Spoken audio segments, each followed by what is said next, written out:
What's up, everybody? My name is Shannon and I am still waiting for my Satyr, and today we are talking about The Princess and the Scoundrel by Beth Revis. So if you listen to my podcast Lipstick and Lightsabers, you will know that my co-host and I just finished rewatching all of the original trilogy. We did that because of Obi-Wan Kenobi coming out. It just felt like such a nice little transition, and then it ended perfectly with the release of The Princess and the Scoundrel, and this book literally picks up right as the celebration is ending. Like the celebration, the Empire is gone, the Emperor is dead, we're celebrating, and it works as a perfect little epilogue to that movie. It also works as a perfect jumping off point because we know from other media that the war is not quite over yet, and it's really interesting to see Han and Leia go into the galaxy and see just how far from over this war actually is. One of my favorite things about this book was just seeing this really introspective look at Leia's perspective and Han's perspective. Beth Revis previously wrote Most Wanted,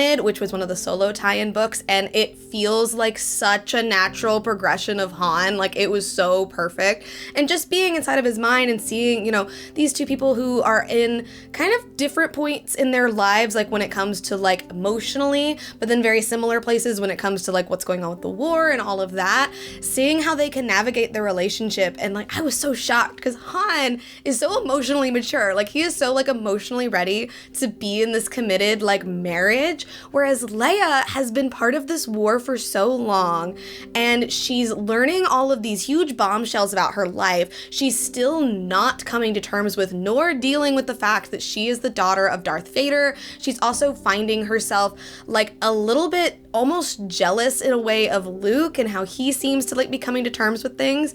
So I feel like for her, marrying Han was this way of like clinging to something that is hers and hers alone, but emotionally and like mentally, she's not quite there yet. I loved like the story of this book really being like Leia figuring out how to take that step back and like be in this committed relationship, but then it also works so well going into Bloodline, where we know she still hasn't dealt with the fact that she's Darth Vader's daughter, and then it's exposed to the world. We see her relationship with Han. Like, this was such like a mysterious little insert into being a trilogy, from Princess of Alderaan to this to Bloodline, and then also Most Wanted to this to Last Shot. Like, it just works perfectly. Now, despite the fact that I do really like this book, I am giving it a B+, kind of leaning a little bit into A- territory, and that's mostly because like I gave this book 4 stars. Like, it's good, it's fun. However, the pacing does suffer.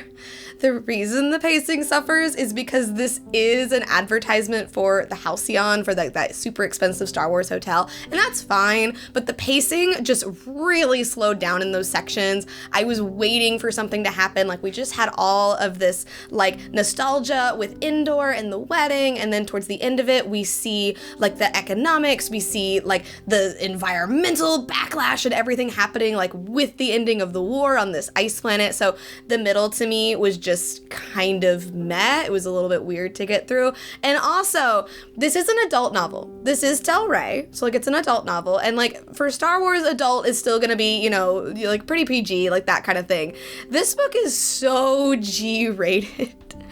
Like, this is their honeymoon. I don't need a sex scene in a Star Wars book. Like, listen, I don't need smut in a Star Wars book. But if I could have had just a little bit more, like, about their relationship, a little bit more emotion, like even a scene of them, like, coming back from one of the parties and him, like, unbraiding her hair or something like that, because this book is so G-rated. And listen, I get it. It's Star Wars, but it was their honeymoon book. It was touted as a romantic honeymoon book.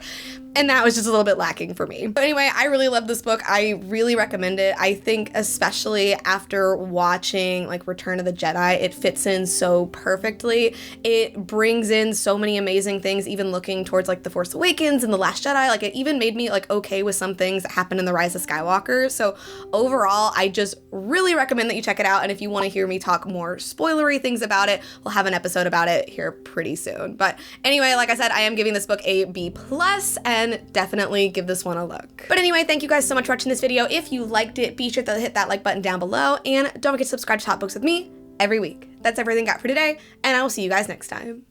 Bye.